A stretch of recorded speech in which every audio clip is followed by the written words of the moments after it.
mempertahankan kekuasaan anaknya. Buat saya menyedihkan, buat seorang mantan presiden. Sebenarnya kan pernyataan Pak Jokowi ini sangat normatif saja, nggak ada yang salah di situ. Karena Presiden ke-7 RI Joko Widodo membenarkan telah meminta relawannya saudara untuk mendukung Prabowo Gibran 2 periode. Arahan itu menurutnya telah disampaikan sejak lama. Jokowi hari ini menegaskan pernyataan relawan Bara JP yang menyebut mendapat perintah tersebut. Pernyataan Jokowi ini pun muncul di tengah isu merenggangnya Prabowo Jokowi usai sejumlah orang dekatnya seperti Budi Ari terkena gelombang reshuffle Prabowo saudara. Lalu apa yang bisa dibaca dari pernyataan Joko Widodo ini saudara? Kita bahas bersama dengan Wakil Ketua Umum Relawan Bara JP, Bang David Pajung yang telah bergabung bersama kami di Kompas Petang di studio. Dan saya sapa melalui sambungan Zoom ada Direktur Eksekutif Carta Politika, Mas Yunarto Wijaya. Mas Toto, selamat petang Mas Toto. Selamat petang, Bang David. Sore, Mas Toto. Saya ke Mas Toto dulu nih sebagai analis politik. Dari timeline dinamika politik yang terjadi ya, kita mengacunya dari situ. Apakah ini menurut Anda, apa yang Anda baca dari penegasan Joko Widodo yang bilang bahwa ingin mendukung Prabowo Gibran 2 periode? Ya, saya tadinya berharap dengan ditangkapnya Noel, lalu kemudian dipecatnya Budi Ari sebagai 2 perwakilan dari relawan yang menggunakan nama Jokowi ya. Pak Jokowi menyerukan dan memerintahkan kepada relawannya untuk menjaga integritas, untuk bekerja dengan baik, untuk bisa menyokong secara kapabilitas bagaimana pemerintahan Prabowo Gibran bisa berlangsung dengan baik. Bukan bicara tentang konstelasi kekuasaan. Terus terang saya agak kaget. Apalagi kemudian kalau kita dengarkan kalimatnya, itu bisa bermakna ganda. Yang disebutkan oleh Pak Jokowi bukan mendukung pemerintahan Prabowo, tapi pemerintahan Prabowo Gibran 2 periode. Dan artinya ini kan tidak salah kalau ada yang menangkap Pak Jokowi selain berbicara mengenai dukungan terhadap Presiden Prabowo, tapi juga sedang mendukung anaknya dan ingin kemudian mempertahankan kekuasaan anaknya. Buat saya menyedihkan, buat seorang mantan presiden yang seharusnya sudah menjadi seorang statesman, negarawan, yang bicaranya kalau kita lihat Pak SBY itu diundang ke luar negeri berbicara mengenai climate change, berbicara mengenai disrupsi AI, atau yang terjadi juga dengan Ibu Mega, misalnya diundang di Vatikan berbicara tentang keberagaman. Ini yang menurut saya sangat disayangkan dari seorang mantan presiden 2 periode yang kita harapkan ada pada tahapan seorang negarawan, tapi kemudian masuk kepada wilayah perbincangan mengenai elektoral, transaksi kekuasaan, dan catatan terakhir menurut saya paling penting buat teman-teman relawan. Mulailah sebuah budaya untuk kemudian memberikan kontribusi sesuai dengan apa yang bisa dipikirkan bersama melalui risetkah, melalui advokasikah. Jangan terus-menerus menempatkan diri menjadi domba-domba yang mau diperintah apapun oleh junjungannya kemudian akan dilakukan. Karena dalam demokrasi yang semakin harusnya terdidik, tugas relawan bukan itu, mengisi kekosongan fungsi partai politik yang tidak dijalankan. Tahan sampai di situ dulu ya Mas Toto ya. Ya, kira-kira. Oke, karena saya ingin minta tanggapan langsung nih dari Bang David. Tanggapannya gimana tadi serta apa yang tadi menjadi pesan dari Mas Toto? Ya, oke, makasih Mas Toto dan Mas Yasir. Jadi gini, mungkin diksi-diksi yang dibangun Mas Toto ini terlalu negatif ya. Misalnya apa saja tuh diksinya? Ya seperti tadi misalnya pengabdi pada junjungannya apa segala macam. Mungkin yang perlu kami sampaikan pertama gini. Hampir semua relawan-relawan Jokowi ini memang menempatkan Jokowi sebagai pembina utama relawan ya. Baik ketika beliau sebelum menjadi presiden ya, sebelum saat menjalani kepemimpinan presiden dan turun sebagai seorang presiden, itu beliau tetap punya kedudukan di relawan sebagai pembina utama, termasuk kami di Bara JP.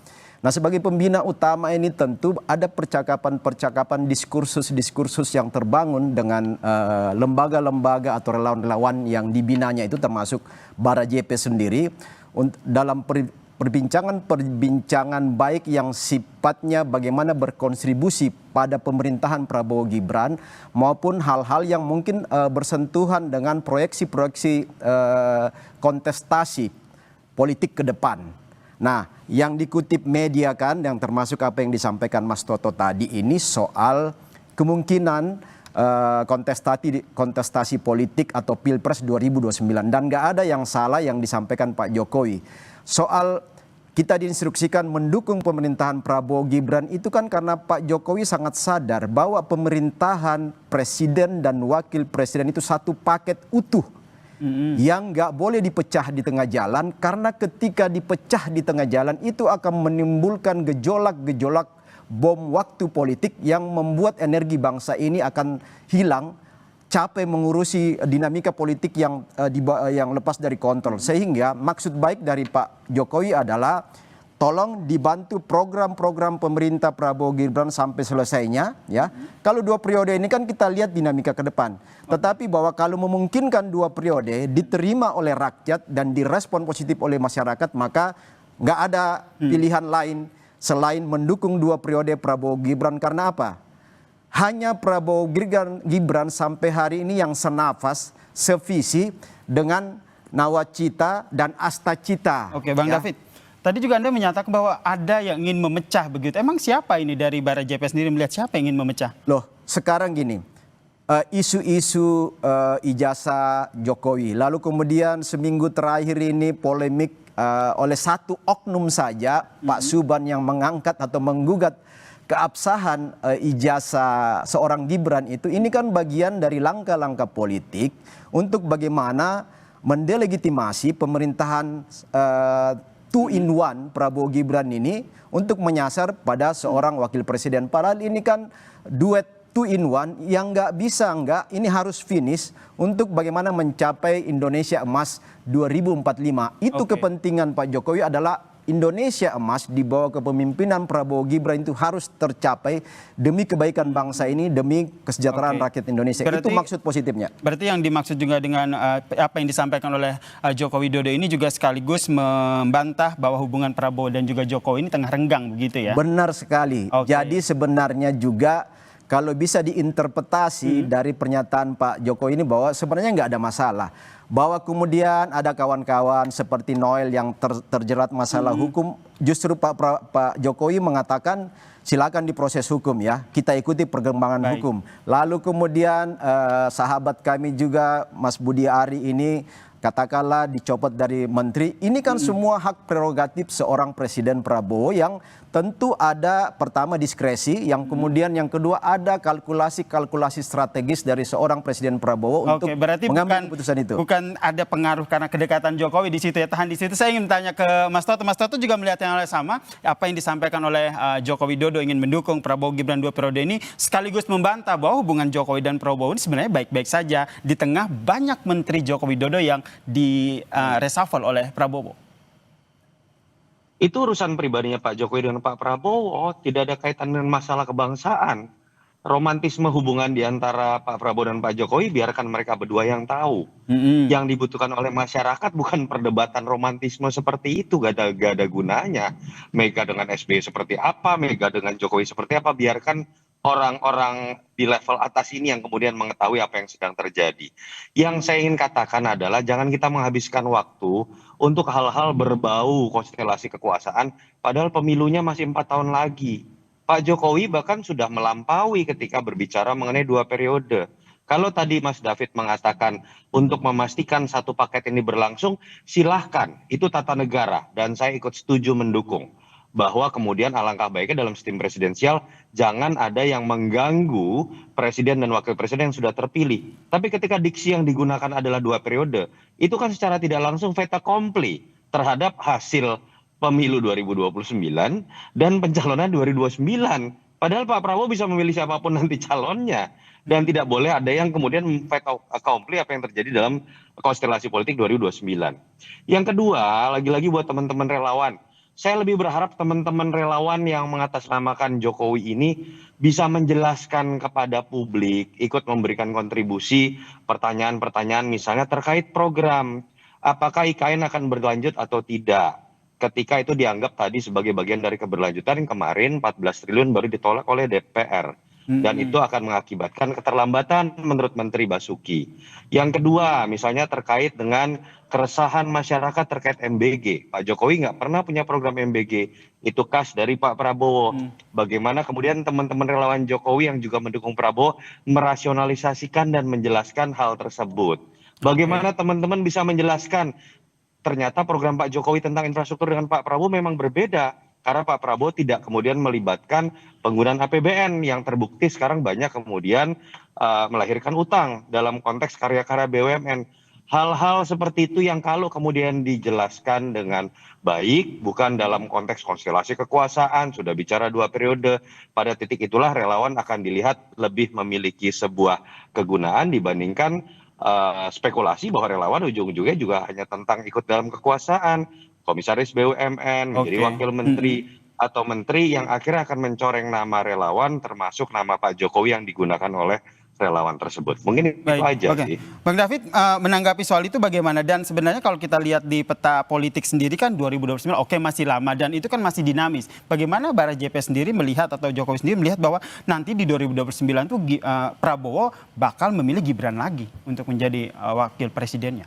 Ya, sebenarnya kan pernyataan Pak Jokowi ini sangat normatif saja, nggak ada yang salah di situ. Karena gini, sampai hari ini pertama ya, kalau menurut survei salah satu lembaga survei terkemuka di Republik ini, kawan Mas Toto juga ya, seorang profesor mengatakan bahwa survei kemarin Agustus baru sebulan lalu itu approval rating itu dari masyarakat kepada Jokowi sampai hari ini masih 72% pasca turun dari presiden. Kemudian hampir setiap hari. Kepuasan publik itu tidak bisa ditanyakan kepada mantan presiden, Mas David. Oke. Saya lanjut dulu, Mas.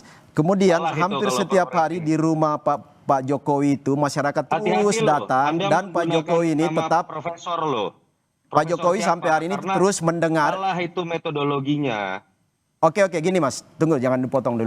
Hampir setiap hari itu Pak Jokowi menerima aspirasi masyarakat, datang ke Solo ke rumah pribadi beliau, walaupun Pak Jokowi sakit itu masyarakat terus datang berbondong-bondong. Nah, banyak aspirasi yang masyarakat juga titip untuk itu disuarakan oleh seorang masyarakat biasa, yaitu Jokowi yang sudah menjadi warga biasa, tetapi beliau masih dipercaya oleh masyarakat untuk bisa menjadi sound, menjadi penyambung lidah rakyat untuk menyampaikan aspirasi yang berkembang di masyarakat. Nah, dalam konteks itulah sebagai masyarakat biasa, Pak Jokowi sampai hari ini juga menyampaikan hal-hal yang strategis ke publik. Termasuk kami relawan. Diinstruksikan relawan pertama dukung full program Prabowo Gibran. Kami juga sampai hari ini Mas Toto ya, beberapa relawan ini juga terlibat di dalam teknis-teknis pelaksanaan MBG di lapangan ya. Kemudian beberapa teman-teman yang coba menopang program koperasi Merah Putih. Lalu kemudian beberapa kawan-kawan terlibat bagaimana penyaluran pupuk untuk kemandirian dan swasembada pangan. Nah, ini semua program-program kerakyatan Pak Prabowo Gibran yang harus ditopang oleh relawan karena relawan ini punya basis massa di akar rumput. Berarti tidak hanya menyoal soal mengurusi Prabowo Gibran yang 2 periode, tapi program-program pemerintah juga tetap dikawal ya. Itu soal 2 periode, soal 2 periode Mas Yasir, itu hanya satu titik ya hanya dari perbincangan besar strategis antara relawannya dengan Pak Jokowi sebagai pembina kami. Oh, itu yang kita bungkus. Terakhir ke Mas Toto. Mas Toto melihatnya kalau ke depannya ini jadi gimana nih kekuatan dari relawan sendiri, apakah masih punya power begitu untuk di 2029 nanti? Singkat saja Mas Toto. Menurut saya kalau apa yang kita lihat terjadi dalam beberapa tahun terakhir ya, terkait dengan relawan kemudian sering mendapatkan jatah komisaris BUMN, lalu kemudian bahkan ada yang mendapatkan masalah terkait integritas. Menurut saya sudahlah, jangan lagi gunakan istilah relawan. Itu akan menjadi budaya yang tidak baik buat demokrasi kita, mencoreng nama dari tokoh yang kemudian dilekatkan pada nama relawan itu masuk saja ke tim ses. Tugas relawan kalau ingin menempatkan dirinya menutupi kekosongan yang dimiliki oleh partai, pertama, jangan menempatkan tokoh lebih gila dibandingkan kader partai. Problem dari Indonesia dalam demokrasinya adalah demokrasi kultus. Menempatkan seakan-akan bahwa tokoh tertentu itu bisa menyuruh kita melakukan apapun. Mau lompat ke sungai, ikut ke sungai. Mau menabrak konstitusi. Relawan seharusnya menjadi pihak yang bahkan bisa memberikan feedback. Ketika tokoh yang didukungnya mulai melakukan hal-hal yang harus dikritik. Itu saja menurut saya. Oke. Saya respon dikit ya. Oke, singkat saja ya. Ya, singkat saja. Jadi gini, relawan ini kan representasi atau yang mampu mengartikulasi dan mengagregasi semua aspirasi masyarakat grassroots yang tidak tersentuh oleh partai politik. Baik. Sehingga itulah kepentingan relawan untuk bagaimana menjadikan komunitas masyarakat ini memberi kontribusi bagi hal-hal positif bagi konstruksi kebangsaan kita, dan itu relawan menjadi penyambung lidah masyarakat dengan pemerintah. Saya pikir itu. Seperti itu, jangan ikut berebut kekuasaan. Baik, Mas Toto, Mas David, ini karena kita keterbatasan waktu, kita harus mengakhiri perbincangan kita. Yang jelas nanti kita akan diskusi lagi terkait dengan bagaimana Jokowi meminta relawan untuk memberikan dukungan Prabowo Gibran 2 periode. Terima kasih Mas Toto, terima kasih Bang David telah bergabung bersama kami di Kompas Petang. Salam sehat semuanya. Thank you. Thank you.